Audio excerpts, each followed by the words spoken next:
Hello everybody and welcome to another quick video. Today I am just going to be making one on the new piece of streaming software which I'm currently using for when I'm over on twitch.tv, which is where I've been spending most of my time. If any of you from here actually go over there and watch, or if any of you have got notifications on, that is why I've been doing a lot more work recently. Personally, I feel like streaming is a lot more fun than what making YouTube is. Making YouTube's a lot more difficult, obviously, but it's a lot more time consuming, but it's a lot more, it feels better at the end. The results are a lot greater, mainly due to the actual fact that I take videos in, I edit them, and I make things look good before putting them out, whereas on Twitch things just happen as they do. But enough about why I'm streaming over on Twitch, more on how I'm streaming over on Twitch. Now, as of the other day, I used to use OBS, and that is how I went around getting all my, obviously, footage, sources, backgrounds, things like that, all of them up onto Twitch, changing between scenes, etc., and just coming up with what you see when you watch the stream. The other day, I received a notification on Discord, and it was a message about a new brand that have just started making their own stream bot, which has been on for a long time. It hasn't been, it's not brand new, but it has been out for a while, and it's in alpha at the minute, and it is BEBO. Now, a lot of you may be thinking, well, that, my friend, is a social media network which died out in 2013. Not really. It did obviously go bankrupt in 2013. BEBO did go bankrupt in 2013. Came back in 2014 and 2016. But then as of 2017, BEBO has now become a streaming software. So yes, it is the same people. It is the same people who made your BEBO Blab and things like that. This is BEBO that you know. It's not, it's just some companies took the name. This is the BEBO you know, or may have heard of. So I got a message from somebody about it, and I decided to have a look, and I checked it out, and I've actually been accepted in their Alpha Partnership Program, which is one of the main reasons I'm making this video. It's not because I have to, which is because I decided this is a good way for people to understand why I've made this switch from OBS. Now, essentially, this takes OBS and Streamlabs, which is the thing that allows you to deal with all your notifications and the likes of this, what you're seeing here. Obviously, I do still use Streamlabs for that, but that allows you to take it and basically make it a lot easier for you to display everything and to do everything. Now, at the minute, they do only have the ability to use one scene, but by the time this video is probably up, the way they've been developing it that quickly is we're probably going to have more scenes. If not, that is an aim for the future. It's one of the biggest sort of issues that people are having at the minute, or people are wanting more scenes. Because don't get me wrong, it's painful to keep on switching between them, but I'll show you how to do it, and I'll show you how it could be made easier, and how, as long as you only use one setup, this will work for you. So, as you can see down here, this is my list of games that I have. This is my list of stuff on the scenes. So these are my main sources. So when you click on that little tab there, it takes you to this page here. So you can set a desktop capture where it'll capture any of your screens, so screen 1 or 2. And then you've got window selection as well, where you can go through it and you can choose what page you want to have a look at. Then you've got game capture. So much like Twitch, it's laid out very nicely for everybody. If there's a game you want to play, you just type it in here. So say if I want to play CSGO, I can actually type, it goes here, you click it, and then it sets that as your current streaming. We was playing Warband the other day. Now, it will pop up eventually, once I find it. I think I just typed in Warband, there it is. So you click on that. Now, it's not BEBO verified yet, but once you click on it, it'll load it up, and then it'll ask you if you play on it and stream it, that'll allow them to add it into their list of verified things, and then once it's in their verified thing, it just makes it a bit easier for you putting it up. Camera, so you select whatever camera it is that you want to use. So I've got my webcam, it's not set up at the minute though, because I don't actually use face cam. And then you got your microphone, so I've got my Razer Krakens on my headset, and then I've also got another one, which I don't use at the minute. And then overlays. Now this was the only thing that I had a bit of problem with. When I was using the CLR Razer for my overlay from Strexum, that wasn't working. So what I done was I took a screenshot of Strexum when it was on a full page on the display that I use, screenshot it, took it into Photoshop, done a bit of work to it, and made it so that it was just a transparent background with that little bit at the top there. And that is what we see when we exit it here. That's that there. Obviously, I will be planning on making more. It's just that whilst I was making a quick switch over, I didn't have time to really prepare, so that is what I came up with. This over here is all done through Streamlabs, but I'll just get on that a bit later on. So overlays, I've just shown you that, which is that bit there, which was shown in sources. The reason why Counter-Strike's got a red line through it is because I'm not currently playing it and it's not actually visible. So what it's telling me there is that even if you have got Counter-Strike open, we can't see you have Counter-Strike open. And if I was to change that, if I was to change the game to play League of Legends, let's say, that then changes, looks for League of Legends, and then saves it. And then obviously you browse through them and pick whatever game it is you're playing. Browser source, so rather than having to go online and download your CLR browser, BEBO comes with an inbuilt one, which is very nice. So as you can see, I've got 3 things on here already. One being my Streamlabs, following notifications. I've got my overlay, which I've took off because it didn't work. And then that there is just for when alerts pop up. So like if somebody follows me, that'll pop up in the center for me, rather than me having to get some other way of doing it.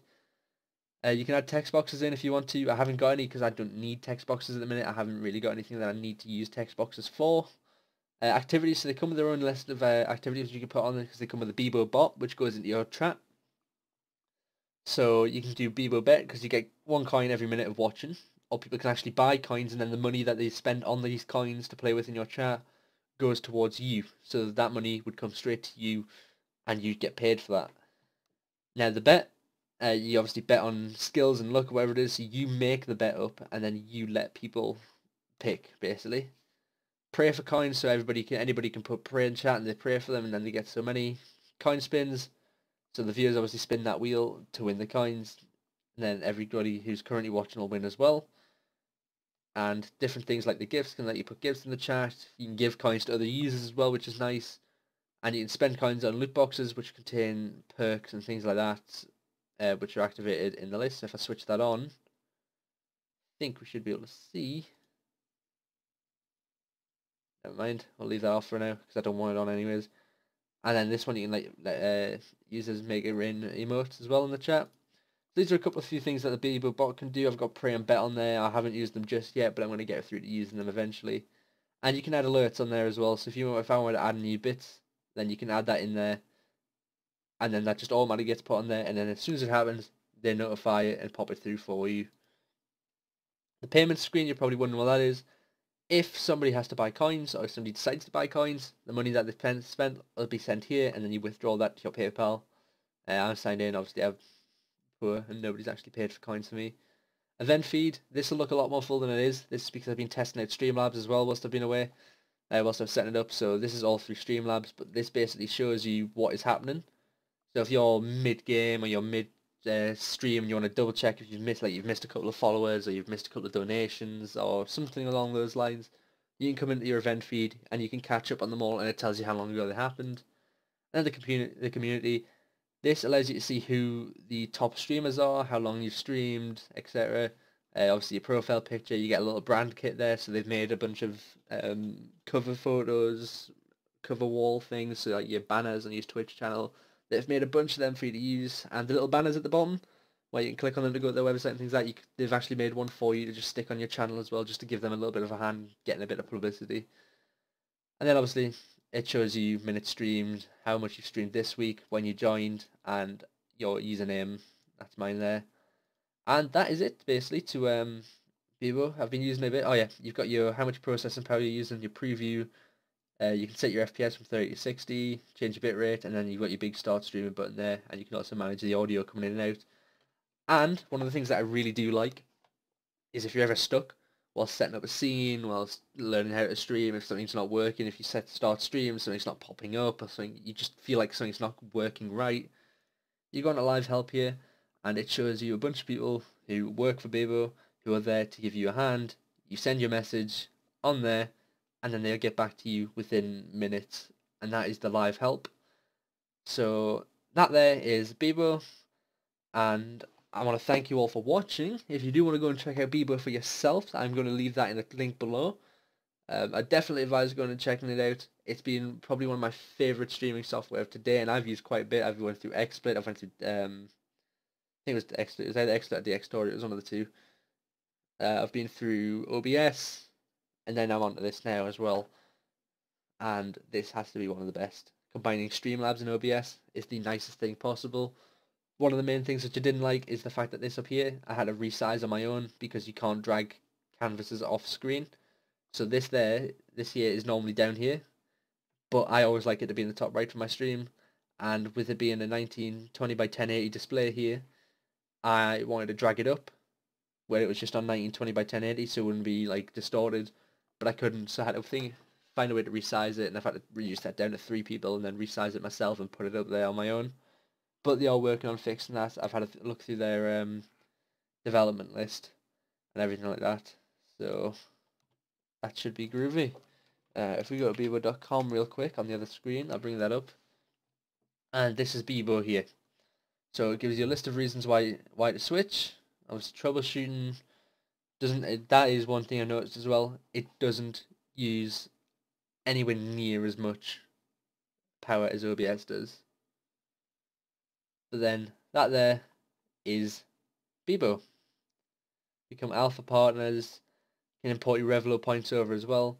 And one more thing that really interested me as well was the fact that they're planning on implementing Twitch chat into the app. So once you start streaming, a Twitch chat window will pop up here where you can watch your stream, see how it's going, see how much power you're using, and then also see your chat up here as well, and manage all your notifications at the same time on the same app rather than having to have a bunch of different windows open. But obviously I don't want to be the one who just says this is a good app, go and you should listen to me, you should believe me. Go try it for yourself. I'll leave a link below, www.bebo.com. Go there, give it a shot, give it a try out, and I'll catch you all again in my next video. Thank you for watching.